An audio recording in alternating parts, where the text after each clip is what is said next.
Salut à tous.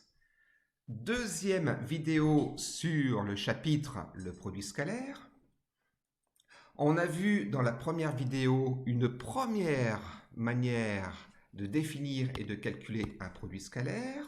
C'est cette formule-là. Je vous la rappelle. AB scalaire AC est égal à longueur AB fois longueur AC fois le cosinus de l'angle formé par ces deux vecteurs. On va voir aujourd'hui une deuxième manière de calculer les produits scalaires. C'est la deuxième formule, celle que je vous entoure. On va voir son intérêt et on va voir comment ça se manipule. La première manière, elle est bien quand je connais la longueur AB, la longueur AC et l'angle formé par les deux vecteurs. Le problème, c'est que si je ne connais pas l'angle formé par les deux vecteurs, je ne peux pas utiliser la première formule. Je vous fais un petit croquis et je vous trace deux vecteurs très rapidement AB, AC. AB, AC. Si je vous dis que la norme du vecteur AB vaut 4 et que la norme du vecteur AC vaut 7, en appliquant la première formule, je ferai donc AB scalaire AC égale longueur AB fois longueur AC fois le cosinus de l'angle formé par les deux vecteurs, je vais l'appeler l'angle BAC ici. Si je commence à appliquer la longueur AB, je vous l'ai donné, ça fait 4. La longueur AC, ça fait 7. Mais l'angle BAC, si je ne connais pas cet angle-là, je ne peux pas terminer mon calcul. Voilà, j'ai cosinus ici de l'angle BAC.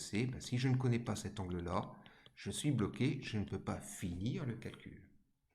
Alors on va voir que la deuxième manière va nous permettre de contourner ce problème et de quand même, dans certains cas, trouver des produits scalaires. Il y a même un autre souci, je peux très bien vous donner l'angle. Si je vous dis que cet angle-là en radian fait pi sur 5, alors vous allez pouvoir marquer que c'est cosinus de pi sur 5. Oui, mais est-ce que vous connaissez la valeur exacte de cosinus de pi sur 5?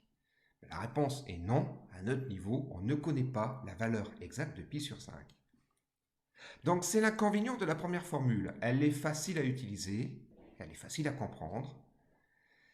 Mais si je ne connais pas bien l'angle ou si je ne connais pas la valeur exacte du cosinus de cet angle, cette première formule ne m'est plus d'aucune utilité. D'où l'importance de la deuxième. Alors, j'y viens à cette deuxième. Je vous la dicte et puis on va l'expliquer et l'appliquer sur quelques exemples.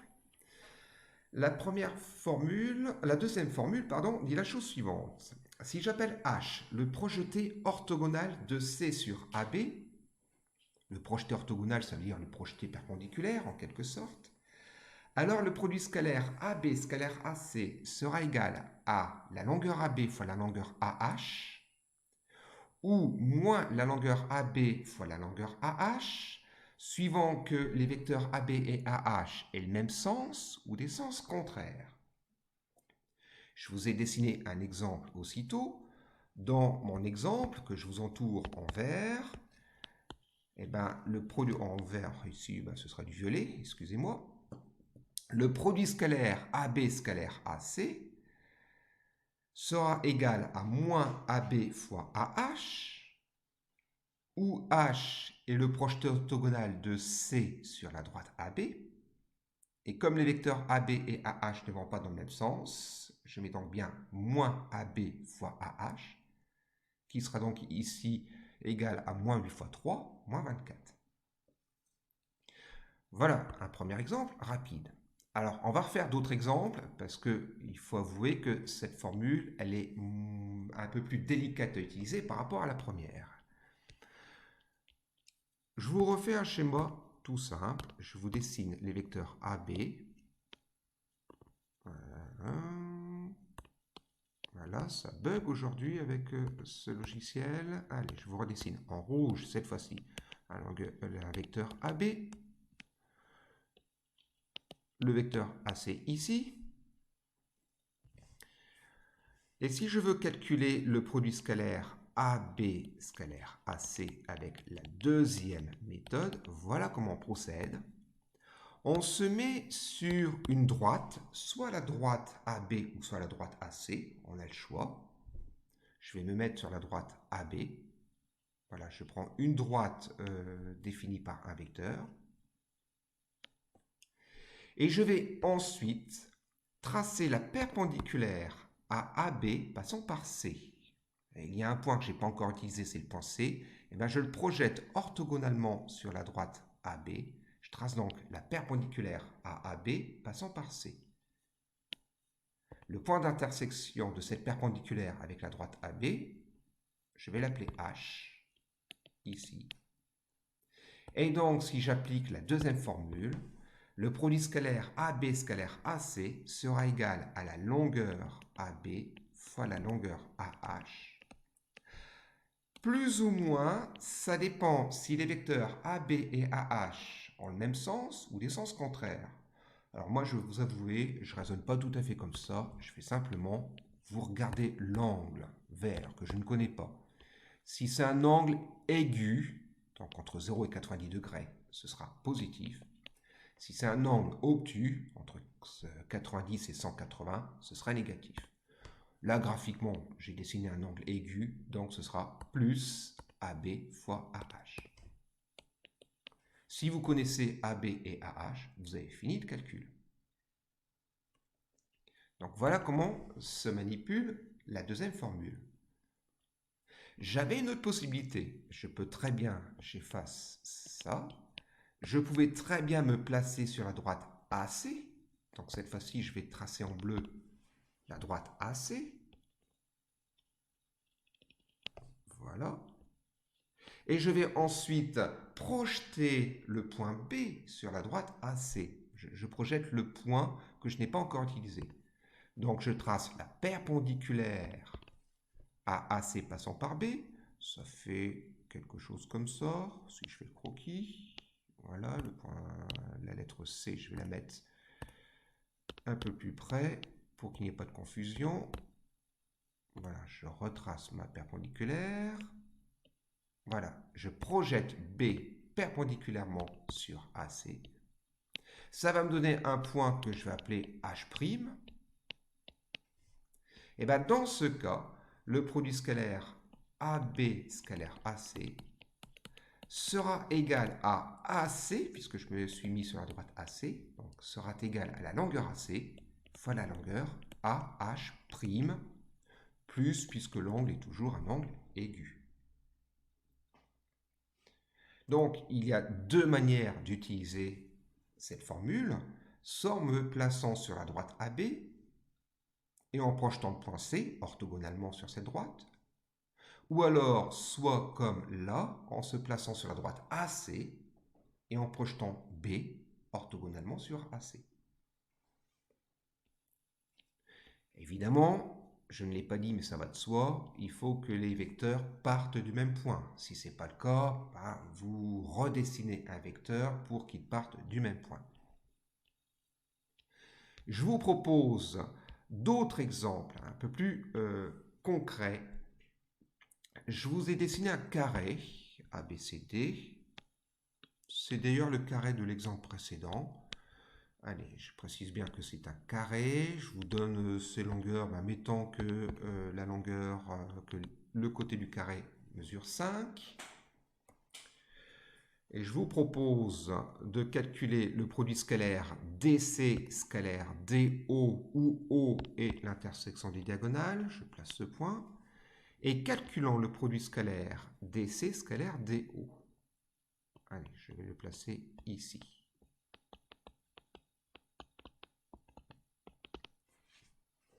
Avec la deuxième méthode, je m'arrange, je vérifie en tout cas que les vecteurs partent du même point. C'est le cas, ils partent du point D. Je vais choisir une droite. Soit la droite DC, soit la droite DO, je choisis. Je vais choisir la droite DC. Donc, je me place sur la droite DC. Voilà, je vais refaire le vecteur DC d'ailleurs. et le vecteur DO. Je me place sur la droite DC et je vais projeter O orthogonalement sur DC. Je trace donc la perpendiculaire à DC passant par O. Je trace donc ça avec un angle droit ici. Ça me donne un point H. Ici. Voilà. Et bien dans ce cas, en appliquant la deuxième formule, je vais donc obtenir longueur DC fois longueur DH. L'angle formé par les deux vecteurs est un angle aigu ici. On peut le dire, c'est un angle de 45 degrés. Donc plus. Je n'ai plus qu'à appliquer ça. La longueur DC, c'est 5. La longueur DH, ici, le triangle DOC est isocèle en haut. Donc la droite OH, c'est une médiatrice du segment DC. Tout ça pour dire que H est au milieu de DC. J'ai donc 5 demi ici. Résultat final, 25 demi. Voilà. J'aurais pu m'y prendre autrement. J'aurais pu me placer sur la droite DO. Alors, si j'essaye de le faire, je vais effacer tout ça. Voilà, je ne garde que les deux vecteurs qui partent du point D. Je me place sur la droite DO cette fois-ci. Donc, je vais la dessiner, c'est la diagonale. Voilà. Et je vais projeter le point C cette fois-ci, orthogonalement sur DO. Alors, ça va être un peu particulier ici, parce que si je projette C orthogonalement sur DO, je trace donc la perpendiculaire à DO passant par C. En fait, c'est l'autre diagonale. Et le projeté orthogonal de C sur DO arrive exactement en haut. Donc, je vais l'appeler H', ce point-là, mais sachant que c'est le point O. Et bien, si j'applique ma formule, DC scalaire DO, ça va être égal, à longueur DO fois longueur DH' ici, mais c'est longueur DO fois longueur DO, c'est-à-dire DO au carré, que je devrais calculer. Encore une fois, plus, je le remets, parce que l'angle formé par les deux vecteurs est toujours un angle aigu. Alors, la deuxième méthode, elle est un petit peu plus délicate parce que j'ai pas DO. Mais on l'a fait dans la première vidéo, je le refais rapidement. On peut quand même trouver la longueur DO assez facilement. Je vais calculer grâce au théorème de Pythagore dans le triangle DCB, rectangle en C. Je vais calculer le côté DB. Allez, je le fais rapidement. DB au carré, c'est DC carré plus CB carré, c'est-à-dire 25 plus 25, ça fait 50. Donc DB fait racine de 50. Du coup, DB est égal à, si je simplifie, 5 racines de 2. Ce qui veut dire que DO vaut 5 racines de 2, le tout sur 2. C'est la moitié de DB. Donc, si je calcule ça, si je termine mon calcul du produit scalaire, eh bien, je trouve 5 racines de 2 sur 2, le tout au carré, qui fait 25 fois 2 sur 4. Je retrouve 25 demi. Je retrouve le même résultat. Le contraire serait complètement absurde. Donc voilà, j'ai deux possibilités d'utiliser la formule avec le projeté orthogonal. Évidemment, il y en a une qui va beaucoup plus vite que l'autre, ce sera souvent le cas. Ma première méthode ici était plus rapide. Une remarque avant d'attaquer d'autres exemples, allez, j'efface ce calcul-là, une remarque. Si je voulais calculer DC scalaire DO avec la première formule, je le refais rapidement, DC scalaire DO. Avec la première formule, ce serait longueur DC fois longueur DO fois le cosinus de l'angle formé par DCDO, c'est-à-dire CDO. Cet angle-là, je vais vous le assurer en vert, il est là. Si j'applique cette première formule, la longueur DC, c'était 5. La longueur DO, c'était pas immédiat, mais on l'a calculé, on avait trouvé 5 racines de 2 sur 2. On a quand même fait quelques calculs pour trouver ça. Fois le cosinus de l'angle CDO, c'est-à-dire ici 45 degrés, pi sur 4 radians. Ce qui fait 5 fois 5 racines de 2 sur 2 fois le cosinus de pi sur 4, c'est racine de 2 sur 2. Et en simplifiant tout ça, j'ai 5 fois racine de 2 fois racine de 2, c'est-à-dire 2 le tout sur 4. Après calcul, je retrouve 25 demi. Donc, une fois de plus, je retrouve le même résultat, c'est logique. Mais avouez qu'ici, la première méthode est quand même un peu plus laborieuse que la deuxième méthode. Donc ce sera à vous de voir. Parfois, c'est la première méthode qui sera facile et rapide. D'autres fois, la première méthode sera soit plus compliquée, soit impossible à finir. Il faudra donc utiliser le projeteur orthogonal. Je vous propose toujours avec le carré d'autres produits scalaires à calculer avec la deuxième méthode. Allez, j'efface les traits ici qui ne serviront plus à rien. Voilà, voilà, voilà, ici. Allez, je vais essayer d'effacer le vecteur DC. Voilà, voilà. Bon. Je vous propose le produit scalaire AB scalaire AC.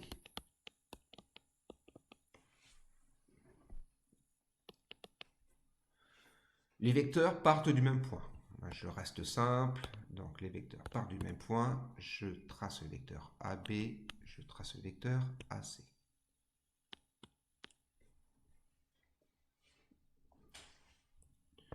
Je vais utiliser la deuxième méthode, celle avec le projeteur orthogonal. Je vais donc me placer sur une droite, ici la droite AB. Voilà. Et je vais projeter le point C sur AB. Donc je trace la perpendiculaire à AB passant par C. En fait, elle est déjà un peu tracée, cette perpendiculaire. Voilà. Et le projeté orthogonal de C sur AB, c'est exactement B. Je vais mettre H ici. Mais le H, le projeté orthogonal de C sur AB, ça va être B. Ça va être confondu avec B.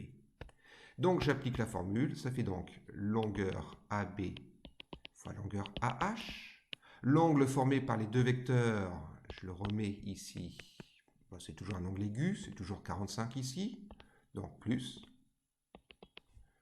Ça fait donc AB fois AB, c'est-à-dire 5 fois 5, 25.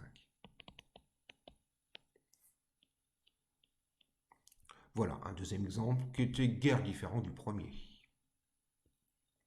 Je vous propose un autre produit scalaire, toujours dans le carré ABCD. Si je vous propose cette fois-ci AB scalaire BC.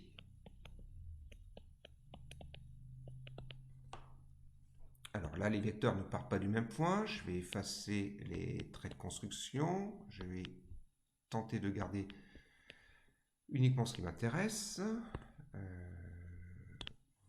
Voilà. Voilà. Bon, top. Non, je n'y arrive pas. Eh ben, c'est pas grave.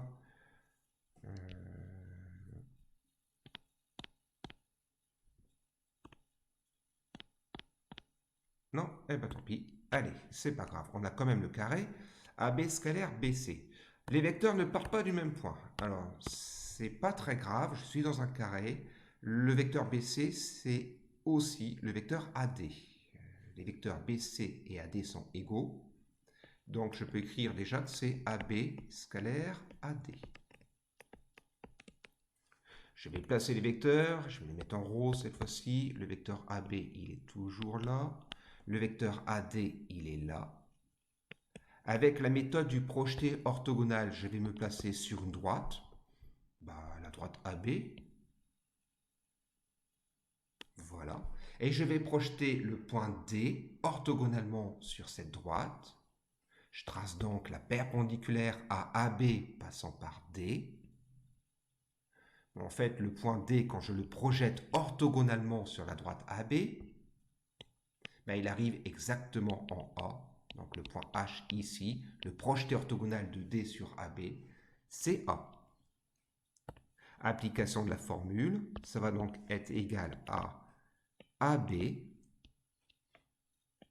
fois AH, plus parce que l'angle formé par les vecteurs AB et AD, bah, il est particulier, c'est un angle droit. Bon, on va le considérer aigu, même si ce n'est pas le cas, mais on va voir le résultat.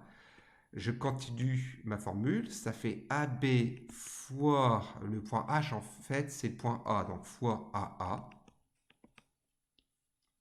C'est-à-dire 5 fois 0, le segment AA il est un peu particulier puisqu'il en est réduit à un seul point, sa longueur c'est 0. Et le produit scalaire AB scalaire BC finalement vaut 0. Parce que le projeté orthogonal de D sur AB arrive exactement sur A, et que finalement j'obtiens un segment de longueur nulle. Alors c'est pour ça que je disais tout à l'heure, peu importe dans ce cas particulier d'avoir plus ou moins, j'ai un angle droit.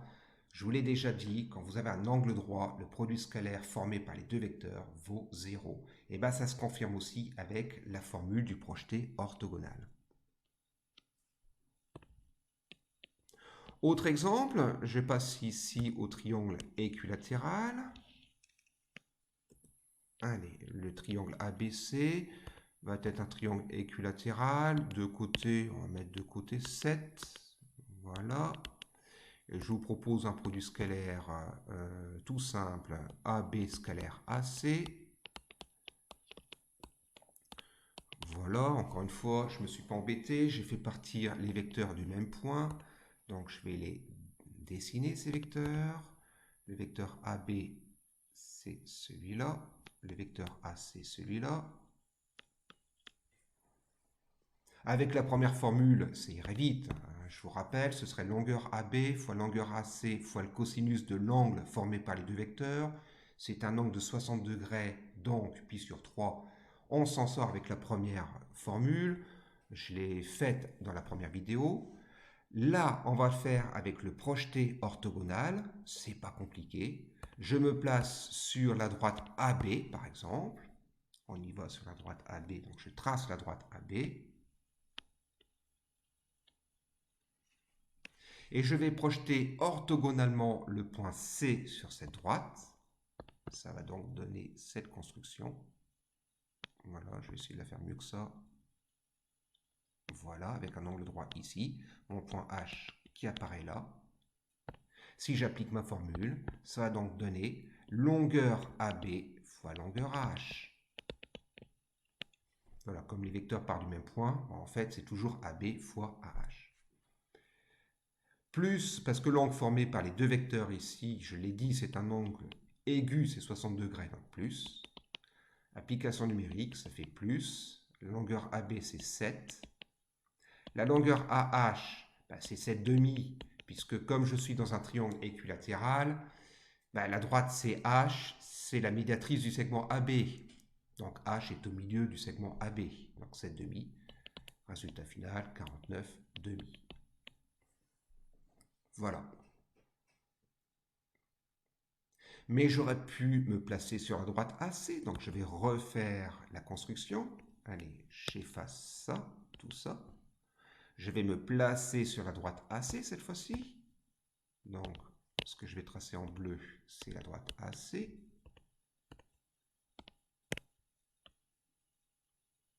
Voilà. Et cette fois-ci, je vais projeter B orthogonalement sur la droite AC, ce qui me donne cette construction, avec ici un point que je vais appeler H'. Et donc, si je recalcule le produit scalaire, AB scalaire AC, ça va être toujours plus puisque l'angle est aigu, Mais là, cette fois-ci, c'est AC. Je commence par AC, puisque je me suis mis sur la droite AC. Je commence par longueur AC, fois longueur AH' ici.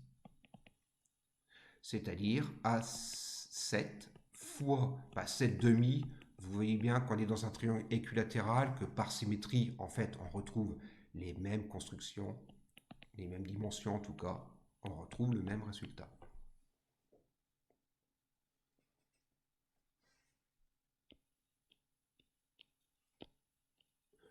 Je vous propose un nouvel exemple. Allez, j'efface tout ça. Je vais essayer d'effacer les vecteurs sans effacer le triangle.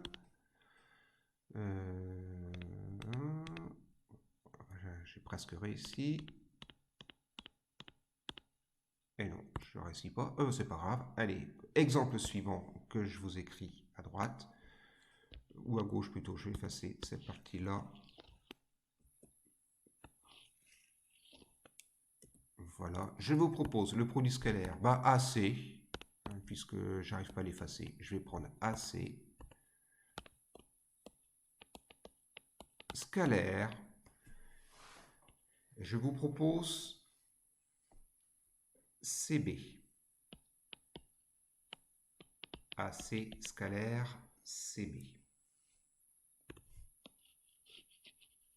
Voilà, je le réécris un peu plus à gauche. Alors là, les vecteurs ne partent pas du même point. Alors, on va le faire d'une manière très schématique. Je ne vais pas prendre la manière rigoureuse. On va juste essayer, par un croquis, de trouver le résultat. Donc, je redessine le vecteur AC. Je le finis. Voilà. Alors, le vecteur CB, si je le place ici, j'ai des vecteurs qui ne partent pas du même point. Donc, je vais le déplacer.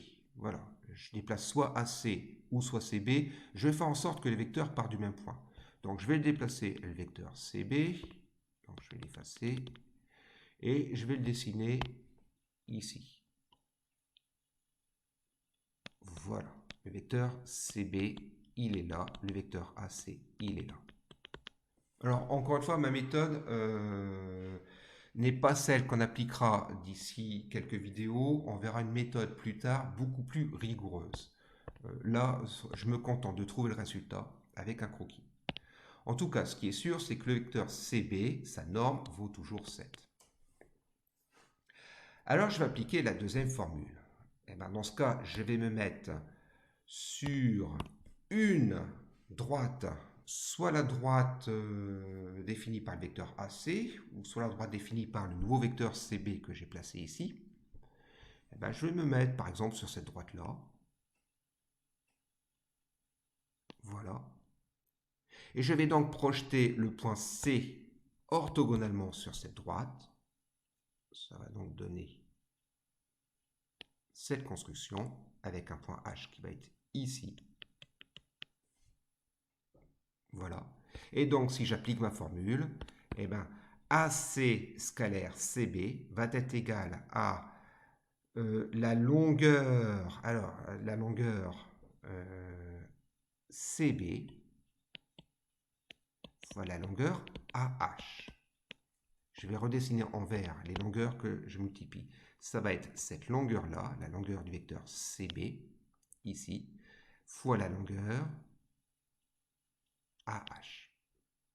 Alors comme ici l'angle formé par les vecteurs CB et AC, c'est un angle obtus, eh ben, ce sera moins CB, longueur CB fois longueur AH.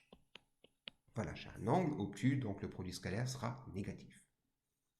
Ok, j'ai presque fini. La longueur CB, c'est 7. La longueur AH, par des considérations géométriques, en fait, je me rends compte que ça va être la moitié de CB. Si par exemple je trace, voilà, cette perpendiculaire ici, la perpendiculaire à BC passant par A, on peut facilement démontrer que la figure que je vous montre ici est un rectangle. Donc la longueur AH va être égale à la moitié de la longueur BC, c'est-à-dire 7,5. D'où le résultat final, moins 49 demi.